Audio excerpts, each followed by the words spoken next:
Netcasts you love. From people you trust. This is Twit. Now, Radford Castro is here, our Director of Engineering.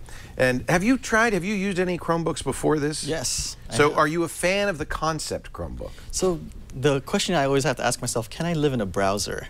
Right, because that's basically what a Chromebook is. Yes. It's Chrome. Yes. Yeah. So in this one, I could. All right. Right. Let's take a look. Now there are a number of, there's the high-end Google Pixel, which is almost $1,500 bucks. But most Chromebooks are in the $200 to $250, $300 range. This one is at the low end of the range. Yes. The Acer. Yes. What is it? The C? This is the C720. 720. Yes. Is $200 bucks? Yes. Well, give us a little tour here. So this one is actually a no-frills laptop. No kidding, no frills. Yeah, I mean, yeah, you're looking at something that's just less than an inch in terms of like thickness. It has your typical stuff like your USB ports and all that stuff. The thing that's really important I want to talk about is this. Here's the thing that really matters. The trackpad. The trackpad, but here's the thing I'm pointing at. It's the offline apps, which is huge. So this is something that is all Chromebooks can do, right?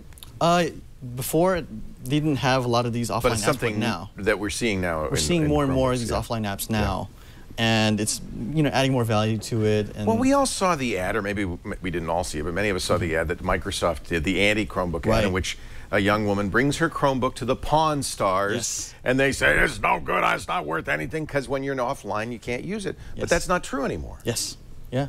So, well, more and more apps are becoming more offline for the Chromebooks. Right. And we're starting to see things like notes. Before, you could just do things like your calculator offline, but now you can put notes in, you can play a few games. So you can't store stuff. Yes. And of course, if you're doing mail, you can do mail offline, but you have to have the foresight to download the mail before you get offline and upload it after you get back online. Outlook, right? So you're bringing stuff in. That's okay, though, if you're used to it. Yeah. What you can't do is surf the internet offline. Of course. But you can't do that on any computer offline. Well, they do have this thing called Pocket, where you actually download the pages. Really? Yeah. Yeah, I guess you're right. Yeah, read it later kind of stuff. So it's actually pretty cool. When you a $200 computer, you're going to make sacrifices. Yes. What are the sacrifices here? Well, obviously without Wi-Fi and things like that. But the other big sacrifice is the fact that this is it's an Intel-based Celeron. Okay. So you're getting a little slower. Yeah, it's a little slower, but you really don't need that kind of power for what you're doing over here. How about the screen? What is that? It's 11.6 inches and it's full HD.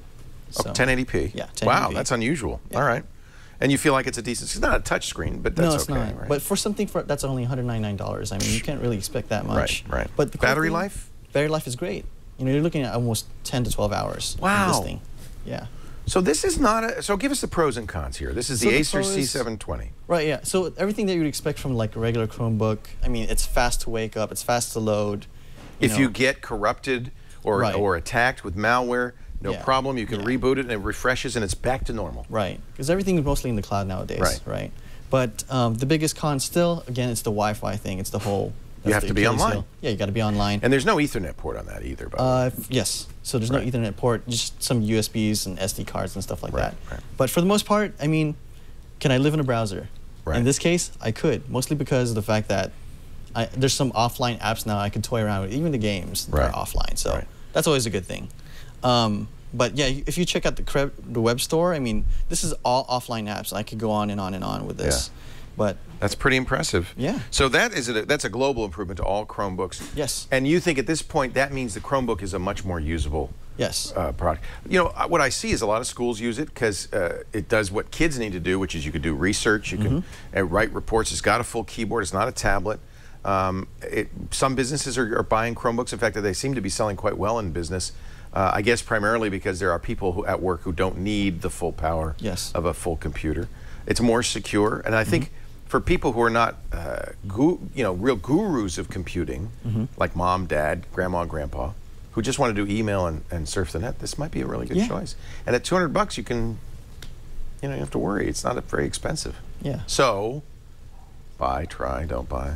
It's a buy. It's a buy. It's a buy. The C720, brand new Acer Chromebook. What are the other ones you've tried, just for comparison? Have you tried the HP or the other Acer? Yeah, I've tried the HP, and I've seen the 710. I played with it. And the really other Acer, earlier Acer. And then you've played with the Pixel, as have I. The super expensive one. But it's hard to recommend that because that's a full computer price at that point. Yeah. Thank you. Radford Castro is our Director of Engineering here at the Brick House.